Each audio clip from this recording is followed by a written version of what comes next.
ബാബൽ മന്ദേബ് കടലിടുക്ക് ഉപരോധിക്കുമെന്ന യമന്റെ ഭീഷണി ആഗോള വിപണിയെ ആശങ്കയിലാഴ്ത്തിയിരിക്കുകയാണ്. ഈ ഭീഷണിക്ക് പിന്നിൽ പ്രവർത്തിക്കുന്ന യഥാർത്ഥ ശക്തി യമനിലെ ഹൂത്തി വിമതരാണ്. ഔദ്യോഗികമായി തങ്ങളെ അൻസാറുള്ള എന്ന് വിളിക്കുന്ന ഈ സംഘടന വെറുമൊരു പ്രാദേശിക വിമത ഗ്രൂപ്പല്ല, മറിച്ച് പശ്ചിമേഷ്യൻ യുദ്ധത്തിൻ്റെ ഗതി മാറ്റാൻ തക്ക ശേഷിയുള്ള ഒരു വലിയ സൈനിക ശക്തിയായി ഇന്നവർ മാറിയിട്ടുണ്ട്. ആരാണ് യഥാർത്ഥത്തിൽ ഹൂത്തികൾ? പശ്ചിമേഷ്യയിൽ അമേരിക്കയും ഇറാനും തമ്മിൽ നടക്കുന്ന യുദ്ധത്തിൽ ഹൂത്തികളുടെ പ്രസക്തി എന്താണ്? എങ്ങനെയാണ് ഈ സംഘടന മേഖലയിൽ പിടിമുറുക്കിയത്? പരിശോധിക്കാം. യമനിലെ ജനസംഖ്യയുടെ 1/3 വരുന്ന സൈദി ഷിയ വിഭാഗത്തിൽപ്പെട്ടവരാണ് ഹൂത്തികൾ. 1990കളിൽ വടക്കൻ യമനിലെ സാദാ പ്രവിശ്യയിലാണ് ഈ സംഘടനയുടെ തുടക്കം. ഹുസൈൻ ബദറുദ്ദീൻ അൽ ഹൂത്തി എന്ന മതനേതാവാണ് ഈ പ്രസ്ഥാനം സ്ഥാപിച്ചത്.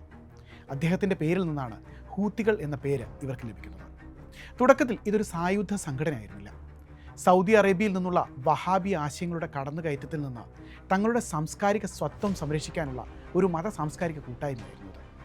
എന്നാൽ അന്നത്തെ യമൻ സർക്കാരിൻ്റെ അഴിമതിക്കും അമേരിക്കൻ അനുകൂല നയങ്ങൾക്കുമെതിരെ ഹൂത്തികൾ ശബ്ദമുയർത്താൻ തുടങ്ങിയതോടെ കാര്യങ്ങൾ മാറിപ്പറഞ്ഞു. 2004 ഹുസൈൻ അൽ ഹൂത്തിയെ യമൻ സൈന്യം വധിച്ചതോടെ ഇവർ പൂർണ്ണമായും ഒരു സായുധ പോരാട്ട സംഘടനയായി പരിവർത്തനം ചെയ്യപ്പെട്ടു.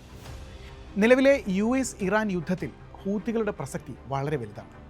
ഇറാൻ നയിക്കുന്ന പ്രതിരോധത്തിൻ്റെ അച്ചുതണ്ടിൻ്റെ അഥവാ ആക്സിസ് ഓഫ് റെസിസ്റ്റൻസിൻ്റെ ഏറ്റവും ശക്തമായ കണ്ണുകളിലൊന്നാണ് ഹൂത്തികൾ.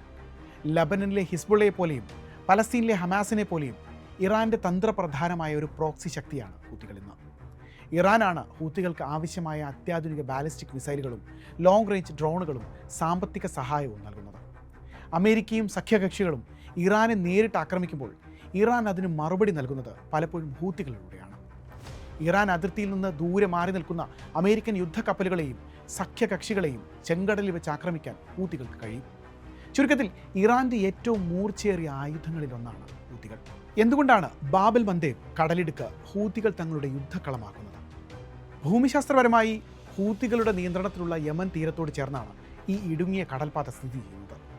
ലോകവ്യാപാരത്തിൻ്റെ വലിയൊരു പങ്ക് നിയന്ത്രിക്കുന്ന ഈ വഴിയിലൂടെയാണ് പ്രതിദിനം ദശലക്ഷക്കണക്കിന് ബാരൽ എണ്ണ കടന്നു പോകുന്നത്.